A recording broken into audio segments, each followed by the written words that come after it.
우리나라에서 사업하면서 부동산 빼고 사업만 했다? 그거는 나중에 결과가 그렇게 만족스럽지가 못해. 무조건 부동산 들어가야 돼.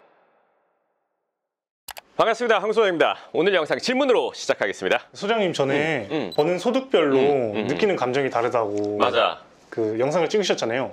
그 댓글을 한번 봤는데 그분들이 하시는 말씀이 1,000만 원, 2,000만 원 이렇게 처음 벌어봤을 때는 기분이 되게 좋은데 그치. 그 이상으로 점점 올라갈수록 그 감흥은 줄어든다고 하더라고요. 맞아. 근데 그게 모이는 자산에서도 똑같을까요? 그럼 자산이 돈을 3,000만 원, 한 달에 뭐 3,000만 원 이상, 뭐 5,000만 원 이상이라면 엄청 큰 돈이잖아. 근데 그 정도 번다고 해도 자산이 많은 사람이 또 드물어. 그 정도 버는 사람이 드문 것처럼 그 정도 벌어도 많은 자산을 갖고 있는 사람이 드물어. 왜 그런 거죠? 생각해봐. 그 돈 번 기간이 얼마나 됐어? 올해는 안 되지 않았을까요? 그치. 한 달에 뭐 5,000만 원 벌어. 1년 6억이라고 칠게. 6억 중에 얼마 모을까? 1억 쓰고 5억 모은다고 칠게. 20년 해야 100억이야. 근데 1년에 5억씩 모은 거 20년 동안 쭉 할 수 있는 사람도 드물어. 3천, 5천 버는 사람들이 이 정도 자산가가 되려면 버는 돈도 지금보다 더 늘어나야 되고 모은 돈으로 재테크도 잘 돌아가야 돼. 그래야 100억이라는 순자산이 될 수가 있어. 그렇지 않다? 그러면 그냥 1년에 5억 모은다고 해도 강남에 25평대 지금 20억 넘어가는 것도 많으니까 뭐 한 20억이라고만 치더라도 4년 모아서 샀어. 그러고 나서 건물 하나 샀어.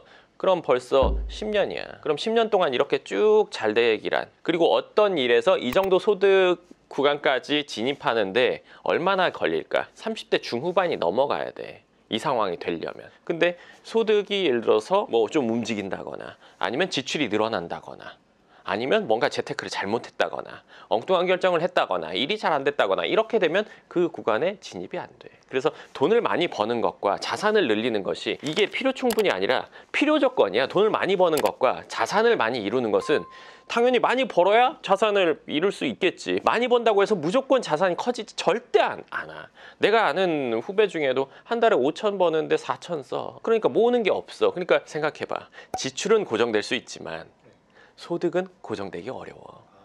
왔다 갔다 하겠지. 거기서 소득이 떨어지면은 본전이야. 마이너스거나.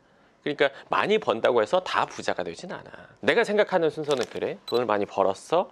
돈을 모아. 그래서 자산을 만들었어. 그럼 이 자산에서 나오는 소득이 있겠지. 이걸로 소비재를 쓸 수는 있어. 이런 걸 만들어 놓지 않고 소비재를 쓰면서 뭐 여행을 막 좋은 데를 가고 뭐 좋은 차를 타고 뭐 비싼 음식을 먹고 하는 거는 그거는 앞뒤가 안 맞아. 왜? 내 소득이 앞으로 쭉 갈까? 미래는 모르는 거기 때문에 준비해 놓는 게 첫 번째야. 이런 자산을 먼저 다 준비해 놓고 여기서 나오는 걸로 지출을 하는 것이 내가 자산을 운용하는 기본 원칙이야. 나는 그래. 여기서 나오는 소득으로 생활이 다 되고도 매달 모여. 그럼 어떻게 돼? 편안해지는 거야, 사람이. 근데 번 걸 가지고 내가 5천을 벌었어. 4천 썼어. 그래도 1,000만 원씩 모이잖아. 투자가 안 돼. 재테크가 안 돼. 집 못 사. 그렇게 해서는. 이거 어떻게 보면 이거는 기형적인 구조가 된 거지. 근데 뭐 한 달에 1억씩 벌면 뭐 어느 정도 써도 된다고 생각해. 그 정도를 번다면 순이익으로 세후로 뭐 한 3천 쓰고 뭐 한 7천 가지고 1년에 뭐 한 8억 4천씩 모아가지고 2년이면 집 사고 뭐 이렇게 할 수 있으니까. 근데 이런 계산을 한다는 게 이런 사람들이 엄청 드물어. 월 1억씩 버는 경우는 많지 않단 말이야. 근데 그런 분들도 자산이 많은 경우가 드물어. 강남 건물을 다루는 우리는 그런 채널이니까 한다면 적어도 순자산 100억은 돼야 뭐 할만하다 이렇게 볼 수 있단 말이야. 예를 들어서 1억씩 번다고 해도 1년에 10억씩 모아도 10년은 모아야 100억이 돼. 이렇게 되기가 상당히 어려운 일이야. 애초에 사업으로 잘 되려면 이름이 난 사업이 돼야 이게 돼. 근데 이게 재밌는 게 어느 정도를 벌잖아? 한 달에 1억 버는 사람은 자산 순자산 100억을 많은 돈이라고 생각하지 않아. 한 달에 1억씩 보면 자기가 생각하는 부자의 기준도 높을 거 아니야. 500억은 돼야겠다. 그러니까 충분하게 느끼는 자산은 소득 대비해서 그 눈높이가 정해져. 모든 사람에게 동일하지 않아. 그러면 소장님은 얼마 정도의 자산이면 충분하다고 생각하세요? 나는 어느 정도 넘어가는 소득을 번 지가 시간이 꽤 됐단 말이야. 그리고 계속 건물을 다루고 있는 일을 하기도 하고 하니까 나의 기준은 좀 그래도 많이 높아. 지금 생각하기에 1조는 돼야 될 것 같아. 1조요? 1조는 돼야 뭐가 순자산 기준으로 그 정도는 돼야 된다고 생각해. 소장님 그러면은 사람이 행복하다고 느껴지는 정도의 자산은 어느 정도일까요?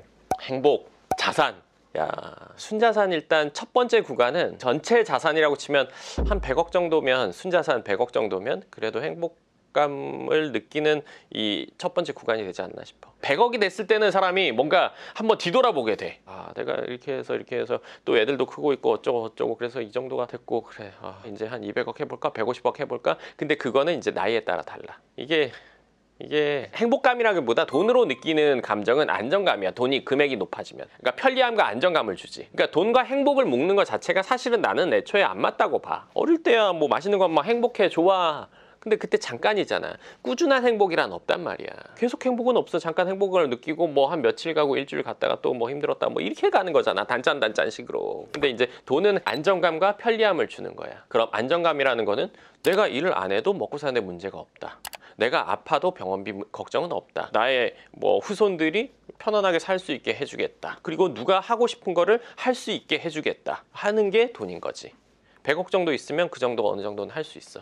안정감이라고 생각하니까 100억이 약간 납득이 되는 것 같기도 하고. 안정감. 그 결정의 문제인 거지. 어쩔 수 없이 일을 해야 되는 것과 오늘부터 안 해도 죽을 때까지 문제 없이 살 수 있어. 그러면 이 사람은 일이 재밌어서 하는 거야. 그냥 선택권을 갖는 거지. 이 시장 경제에서, 자본주의에서 돈이 있으면 선택권을 갖게 되는 거야. 안정감, 편리함, 자유, 선택권, 이런 것들이 생겨. 그러니까 돈은 기본적으로 안정감, 이 첫 번째, 두 번째 뭐 편리함, 그리고 선택권, 뭐 이런 것들. 100억 정도 되면 이 네 가지가 어느 정도는 오각형으로 비슷하게 맞아. 비슷하게라고 했지. 왜냐면 이게 강남 기준 100억이라고 하면 이게 딱 맞다고 보기가 또 어려워. 강남에서 그래도 오각형이 맞는다고 치면 그래도 한 300 정도는 돼야 돼. 300억 되면 그래도 한 70억짜리 집에 살면서 200 몇십억 가지고 한 300억 중후반짜리 건물 갖고 있어. 그러면 여기서 나오는 걸로 생활이 돼. 일 안 해도 돼. 그러면 그 정도의 자산을 모은 사람들은 어떻게 그렇게 모으게 된 걸까요? 두 가지가 다 잘 돼야 돼.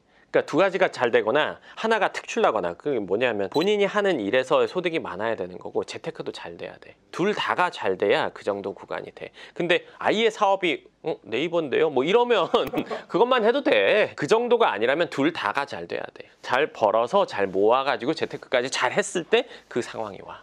사업을 해서 돈을 많이 벌고 목돈이 어느 정도 생겼을 때 확장하는 것보다 투자를 하는 게 맞는 그거 밸런스 맞게 무조건. 우리나라에서 사업하면서 부동산 빼고 사업만 했다? 그거는 나중에 결과가 그렇게 만족스럽지가 못해. 무조건 부동산 들어가야 돼. 사업 확장하는 데만 돈 계속 들이잖아? 사업은 이 파도가 있단 말이야. 대부분 확장해놨는데 안 되잖아? 그럼 싹 없어져. 안전한 자산을 만들면서 가야 돼. 이거 안전 자산이 계속 커져야 돼. 그래서 얘가 없어져도 나는 문제 없어 하는 상황을 만드는 게 되는 거지. 당장 돈만 많이 번다고 해서 그것만 쫓아가서 확장을 한다? 그건 상당히 모험이야. 물론 처음에는 당연히 이거밖에 못하지. 근데 어느 정도 돈을 벌면, 예를 들어서 뭐 3천, 5천 구간부터만 되더라도 이거를 할 생각을 반드시 갖고 있어야 돼. 그거 안 하면 그건 힘들어. 많이 힘들어. 왜냐면 안 하면 쓰거든. 처음에 제대로 길을 닦아놓지 않으면 돈을 많이 벌어도 자산가가 되긴 어려워. 부자는 돈을 잘 쓰는 사람이 아니라 많이 갖고 있는 사람이야. 목돈이 모이면은 일단 부동산을 해야 된다고 하셨잖아요. 제가 만약에 그 상황이라면은 좀 욕심 날 것 같아요. 어떤 욕심?